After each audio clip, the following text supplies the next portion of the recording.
السلام علیکم۔ ہارون رشید ایک مشہور خلیفہ ہوئے ہیں۔ بادشاہت ہی تھی، بادشاہ بھی کئی سے لوگ کہتے ہیں، لیکن وہ اپنے آپ کو خلیفہ کہلاتے تھے۔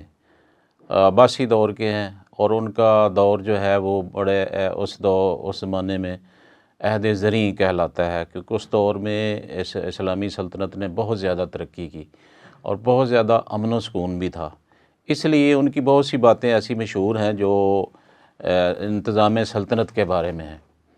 تو ایسی ہی ایک واقعہ ہے کہ انہوں نے اپنے ایک وزیر کو کہا جو متعلقہ تھا اس کا، اسے کہا کہ جا کے شکایت آ رہی ہیں کہ یہ جو قصاب ہیں یہ گوشت کم تولتے ہیں، تو ان کو چیک کرو۔ تو اس دور میں جو ترازو تو اسی طرح جو عام سادہ سا ترازو اسی طرح کا ہوا کرتا تھا، لیکن جو باٹ تھے وہ کوئی ریگولر نہیں تھے۔ وہ اس کا گورنمنٹ جو ہے وہ ایک وزن بنا کے اپنے سٹینڈرڈ بنا کے اس کے مطابق جو ہے وہ پتھر کے باٹ بنائے جاتے تھے اور وہ پتھر سے ہی تولتے تھے۔ اب بظاہر جو ہمارے ہاں آج کل چل رہے ہیں کلو اور گرام ہے، یہ جو سسٹم ہے اس میں بھی کمی بیشی تو لوگ اس میں بھی کر لیتے ہیں۔ وہ جو لوہے کا باٹ ہوتا ہے اس میں سے کچھ حصہ نکال لیتے ہیں، کئی بناتے اس طرح کے ہیں، تو یہ جاری ہے۔ اس وقت بھی اس طرح کی کوئی کمی بیشی کا معاملہ تھا۔ تو اس نے انٹرویو لیے، تو اس نے بادشاہ نے کہا کہ آپ نا جو کوئی کم تولتا ہوگا، یعنی جس کا باٹ پورا نہ ہو، اس کو گرفتار کر کے لے آنا ہے۔ تو وہ پہلے ایک قصاب کے پاس گیا، تو اس کا ہی کم نکلا، اس کا پتھر جو ہے اپنے پتھر سے موازنہ کیا جو سٹینڈرڈ تھا حکومت کا، اس سے جب موازنہ کیا تو وہ تھوڑا نکلا۔ تو اس نے وزیر نے اس قصاب سے پوچھا کہ تمہارا کیا حال ہے، زندگی کیسی گزر رہی ہے؟ بجائے اسے کوئی سزا دینے کے اس نے انٹرویو شروع کر دیا کہ تمہاری زندگی کیسی گزر رہی ہے۔ وہ کہنے لگا جی بہت برے حالات ہیں، دل کرتا ہے خودکشی کروں، یہ چھری جو رکھی ہوئی ہے اپنے سینے میں مار لوں اور مر جاؤں۔ ابھی کوئی زندگی میں کوئی سکون نہیں ہے، کوئی چین نہیں ہے، ہر طرف مصیبتیں ہیں، ہر طرف آوازاری ہے، تو میں تو دنیا سے تنگ آ چکا ہوں۔ وہ وزیر صاحب وہاں سے اٹھے، اگلے کی طرف چلے گئے۔ دوسرے قصاب کا بھی باٹ کم نکلا، اس کا بھی معیار سے کم گھٹیا تھا۔ اس سے بھی پوچھا تمہارے کیا حالات ہیں بھئی، کیسی زندگی؟ اس نے بھی اپنی 150 شکایتیں بتا دیں۔ اس نے کہا کہ گھر میں بیماری ہے، میں خود اس پریشانی میں ہوں، ماں باپ کا یہ مسئلہ ہے، بیٹے کا یہ مسئلہ ہے، بیٹی کا یہ مسئلہ ہے، بیوی کا یہ مسئلہ ہے، تو زندگی سے تنگ آ چکا ہوں اور یہ اتنی پریشانیاں ہیں کہ یہ ختم ہونے میں ہی نہیں آ رہی کسی طرح۔ وہ وزیر وہاں سے چلا تو تیسرے کی طرف چلا گیا۔ تیسرا قصاب جو تھا اس کا باٹ بالکل پورا نکلا۔ اب وزیر نے اس سے پوچھا کہ تمہارے کیا حالات ہیں بھی، گھریلو حالات کیسے چل رہے ہیں؟ تو اس نے کہا الحمدللہ، اللہ کا بہت بہت شکر ہے، ہر طرح سے سکون ہے، ہر طرح سے اللہ کی نعمتیں ہیں، اور جتنی اس نے دینی تھی وہ دے رہا ہے اور ہم اس کا شکر ادا کر رہے ہیں، ہم مطمئن زندگی ایک گزار رہے ہیں۔ اب یہ وزیر یہ سن کے تو وہاں سے چلا گیا بادشاہ کے پاس۔ بادشاہ نے پوچھا ہمیں بتاؤ۔ کہنے لگا جی 2-3 کو میں نے چیک کیا، 2 کے باٹ کم نکلے ہیں۔ تو بادشاہ نے کہا ان کو کیوں نہیں گرفتار کر کے لائے؟ وہ کہنے لگا جی گرفتار کرنے کی ضرورت ہی نہیں ہے، ان کو اللہ کی طرف سے سزا مل رہی ہے، ان کی زندگی کوئی مطمئن نہیں ہے، وہ تو خودکشی پہ تیار ہیں۔ ہو سکتا ہے کسی دن ان کی خبر آ جائے کہ انہوں نے اپنے آپ کو وہ چھری یا ٹوکے سے جو ان کے پاس ہوتا ہے اپنے آپ کو مار لیا ہے، تو وہ تو عذاب میں اس دنیا میں ہی مبتلا ہے، تو ان کو پکڑنے کی کیا ضرورت ہے؟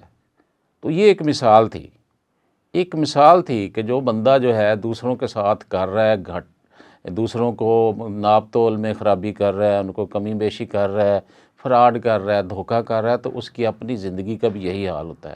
یہ نہ دیکھیں کہ کوئی آدمی جو ہے بڑا امیر کبیر ہے اور جناب فراڈ بھی وہ کر رہا ہے، حرام روزی بھی کما رہا ہے، دوسروں پہ ظلم بھی کر رہا ہے، تو اس کے پاس بڑا پیسہ ہے۔ پیسہ ہونا جو سکون کی علامت نہیں ہے۔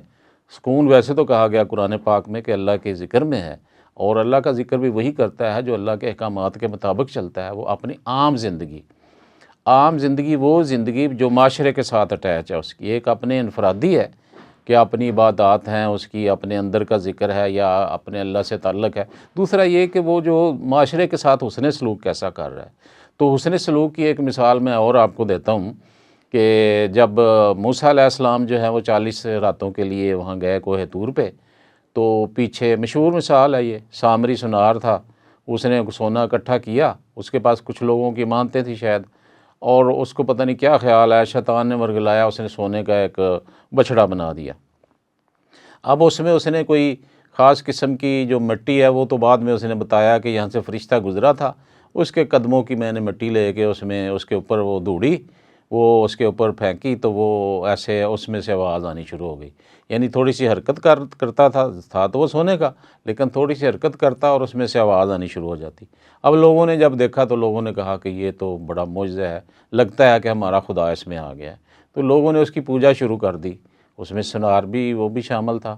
اب یہ موسیٰ علیہ السلام واپس آیا تو انہوں نے دیکھا تو بڑے سخت ناراض ہوئے، اور اللہ کی طرف سے جو وحی نازل ہوئی کہ یہ جو لوگ جنہوں نے شرک کیا ہے ان کو قتل کر دیا جائے۔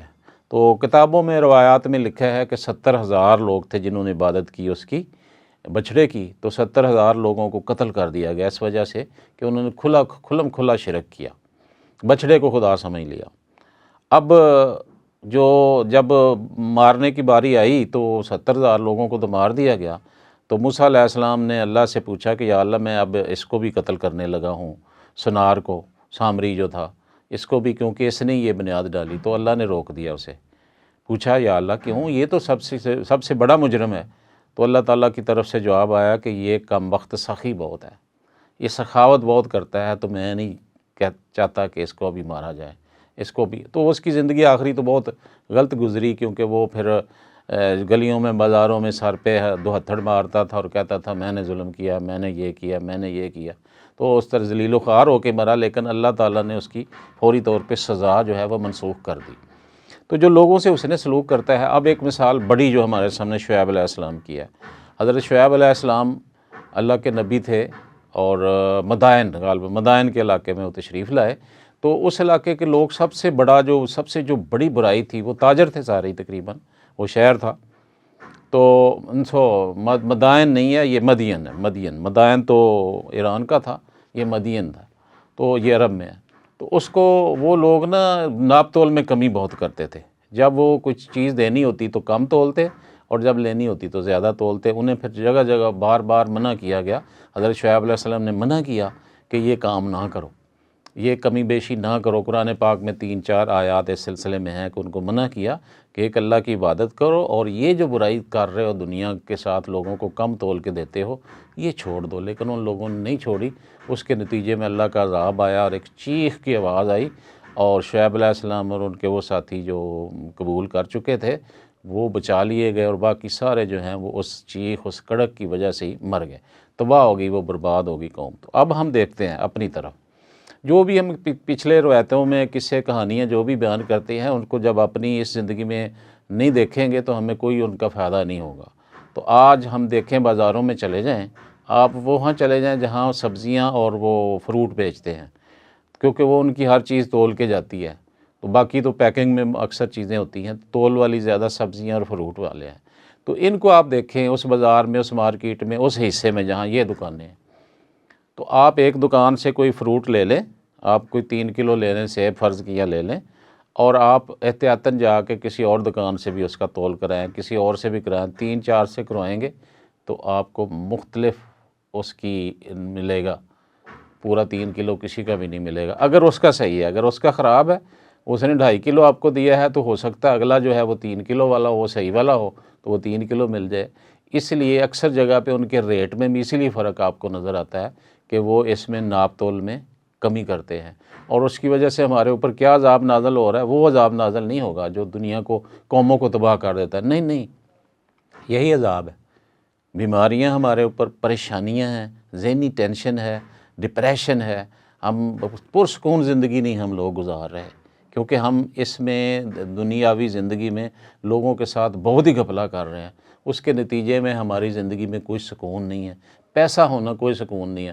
بڑیاں دکانیں، بڑی اس کی چل رہی ہوگی، کسی کی دکان چل رہی ہوگی، بڑا فروٹ بیچ رہا ہوگا، لاکھ روپے کا بیچ دے گا، اسے 10,000 ڈیلی، 20,000 ڈیلی بھی منافع ہو جائے گا، لیکن جب اس کی زندگی پہ نظر ڈالیں گے تو اس کی صورتحال وہی ہوگی جو ہارون رشید کے زمانے میں قصابوں کی تھی۔